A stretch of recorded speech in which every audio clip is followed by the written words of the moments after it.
Hello. So continue करते हैं parabola chapter. तो नेक्स्ट टॉपिक है parametric equation. Parametric equation of parabola. Parametric equation of parabola.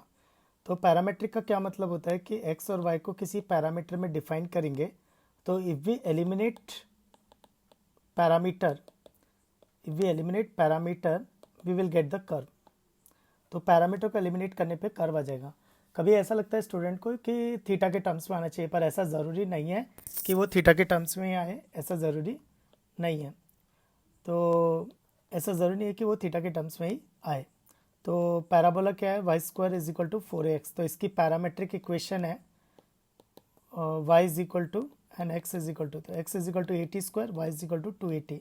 तो if you eliminate t तो you will get, तो t is what y upon 2a। तो x is equal to 80 square, तो x is equal to a into y square by 4a square. तो y square is equal to 4ax। तो this is the parametric equation. x is equal to 80 square, y is equal to 280, where t belongs to real number. t belongs to real number. अब इसको और थोड़ा समझते हैं। तो इसका क्या मतलब है, तो y square is equal to 4x। तो पैरामेट्रिक इक्वेशन आ गई, x is equal to 80 square, y is equal to 280 and where t belongs to real number. Next, इसमें एक यूनिकनेस होती है। एक पैरामीटर पे एक ही कोऑर्डिनेट आएगा और एक कोऑर्डिनेट एक ही पैरामीटर से बिलोंग करेगा। तो फॉर एग्जांपल, तो this is the parabola y square is equal to 4x। तो ये जो पॉइंट है, इस पॉइंट का कोई ना कोई पैरामीटर होगा, t की कोई वैल्यू होगी, उस पर x और y दोनों मिल रहे होंगे। ये कोऑर्डिनेट कौन है, x, y। तो t की किसी वैल्यू पर ये दोनों मिल रहे होंगे। जैसे फॉर एग्जांपल मैंने t इक्वल टू 0 रखा, तो t इक्वल टू 0 पे x 0 आ गया, y 0 आ गया, तो वो कौन हो गया, ये हो गया वर्टेक्स। फिर उसी तरह से मैंने t को रख दिया 1, तो x आ गया a, y आ गया 2a। ये कौन है, लेटेस्ट सेक्टम का एंड पॉइंट। तो लेटेस्ट सेक्टम कौन, the line passing through focus and perpendicular to axis. तो लेटेस्ट सेक्टम का एंड पॉइंट। तो इसका कोऑर्डिनेट a, 2a और यही t इज इक्वल टू 1 के लिए आएगा। तो इसका क्या मतलब है, जब t इक्वल टू 0 है तो वर्टेक्स आ रहा है, जब t इज इक्वल टू 0 है तो वर्टेक्स आ रहा है, जब t इज इक्वल टू 1 है तो लेटेस्ट सेक्टम का एंड पॉइंट है। तो t इज इक्वल टू -1 पे कौन सा आएगा, लेटेस्ट सेक्टम का दूसरा एंड पॉइंट।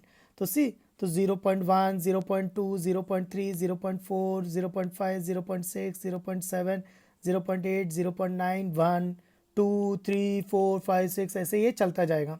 तो हम ऐसा बोल सकते हैं कि जो अपर ब्रांच है t पॉजिटिव होगा एंड जो लोअर ब्रांच है वो t नेगेटिव होगा। तो और ये देख भी सकते हैं, जब t पॉजिटिव होगा तो y पॉजिटिव होगा, और जब t नेगेटिव होगा तो y कोऑर्डिनेट नेगेटिव होगा। नेक्स्ट है कि अगर x square is equal to 4ay तो पैरामेट्रिक, तो सिंपल x की जगह y का इंटरचेंज y की जगह x का आ जाएगा। तो यहाँ पे y हो जाएगा 80 स्क्वायर और x हो जाएगी 280।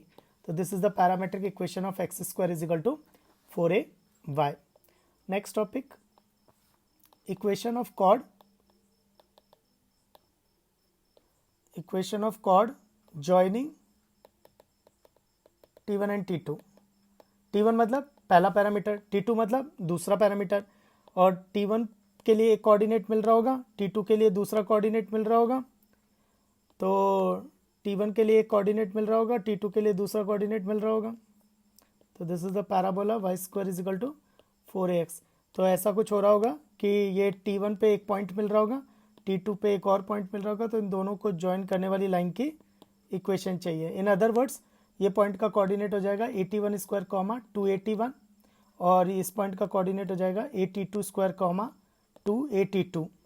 तो ठीक है, दो पॉइंट को ज्वाइन करने वाली लाइन की इक्वेशन कैसे लिखते हैं, y minus y1 is equal to slope into x minus x1, और स्लोप कितना आएगा y2 minus y1 upon x2 minus x1। तो y2 282 minus 281 upon y2 minus y1 upon x2 minus x1। तो इसको सिंप्लीफाई करेंगे तो y minus 281 is equal to, तो देखो ना ऊपर a कॉमन आ रहा है, a नीचे ऊपर कैंसिल हो जाएगा, t2 माइनस t1 कैंसिल है, तो 2 upon t1 plus t2 into x minus 81 square. इसको क्रॉस मल्टीप्लाई कर लेंगे तो t1 plus t2 into y minus 2a t1 square minus 2a t2 is equal to 2x minus 2a t1 square. तो 2a t1 square cancel हो जाएगा, तो equation आएगी t1 plus t2y is equal to 2x plus 2a t1 t2, 2a t1 t2. So this is the equation of chord joining t1 and t2. This is the equation of chord joining t1 and t2. t1 plus t2 into y is equal to 2x plus 2a t1 t2. तो मैं एक चीज़ notice करना, ये symmetric है. Symmetric का मतलब है t1 की जगह t2 और t2 की जगह t1 रखेंगे तब भी ये वापस आ जाएगी. वो रीज़न क्या है? क्योंकि कौन सा स्टूडेंट किसको t1 बोलेगा और किसको t2 बोलेगा तो इंटरचेंज हो सकता है, पर लाइन तो वही रहेगी. तो लाइन वही रहेगी, तो दोनों ही केस में इक्वेशन सेम आनी चाहिए. नेक्स्ट एक remark, if this chord is a focal chord, if this chord is focal chord, तो if this chord is focal chord तो उस केस में t1 और t2 पे कंडीशन आ जाएगी. t1 और t2 पे कंडीशन, क्योंकि इसमें फोकल कॉर्ड में फिर पंगा ये है ना कि उसको फोकस से पास होना पड़ेगा. तो फोकस से पास होना पड़ेगा तो there must be a relation between t1 and t2. There must be a relation between t1 and t2. तो देखते हैं. तो ये फोकल कॉर्ड होगी, तो ये जो लाइन है ये फोकस से पास होनी चाहिए, a,0. तो ठीक है, तो 0 is equal to 2a plus 2a t1 t2. तो यहाँ से t1 t2 is equal to -1. तो इसका क्या मतलब है? t2 is equal to negative reciprocal.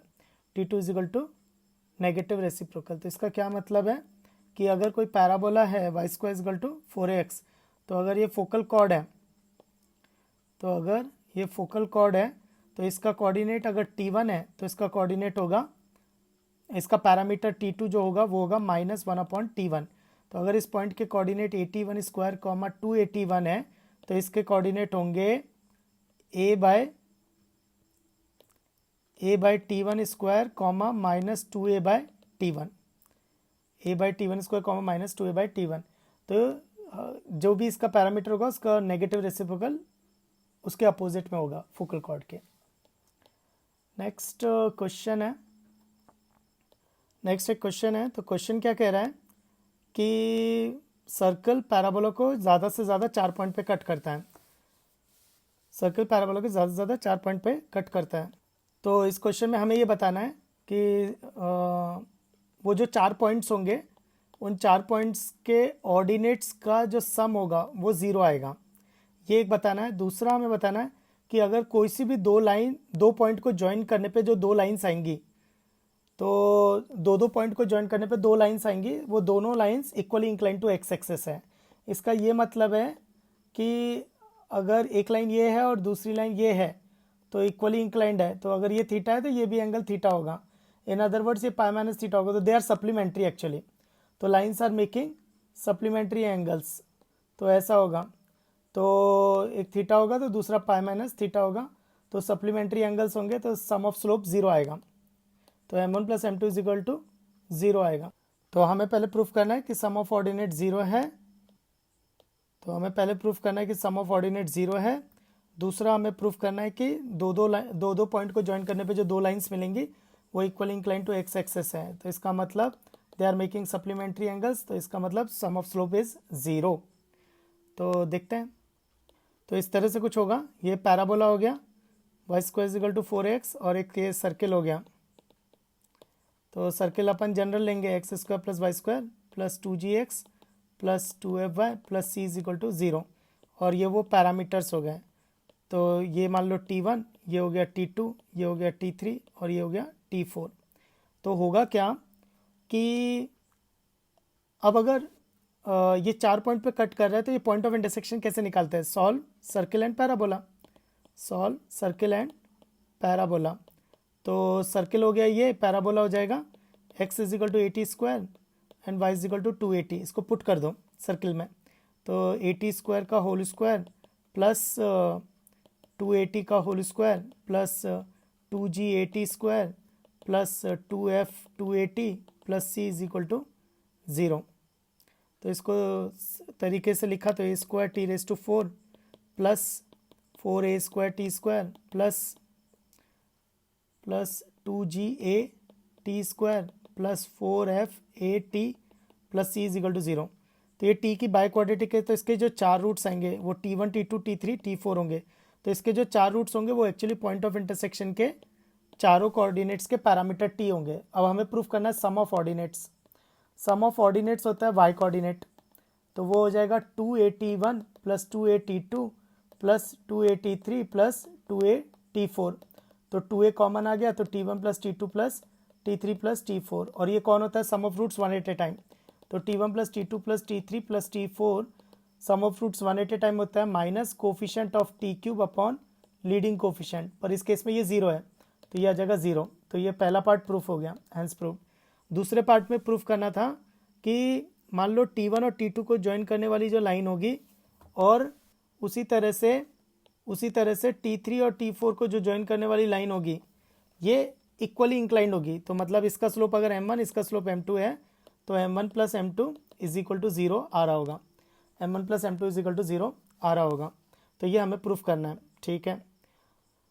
तो अभी हमारे पास क्या क्या है कि t1 plus t2 plus t3 plus t4 is equal to zero है। अच्छा, t1 और t2 को ज्वाइन करने वाली जो लाइन होगी उसका स्लोप कितना आएगा, यानी m1, तो वो आएगा 2/t1 प्लस t2। ये t1 t2 को ज्वाइन करने वाली कॉर्ड का स्लोप है।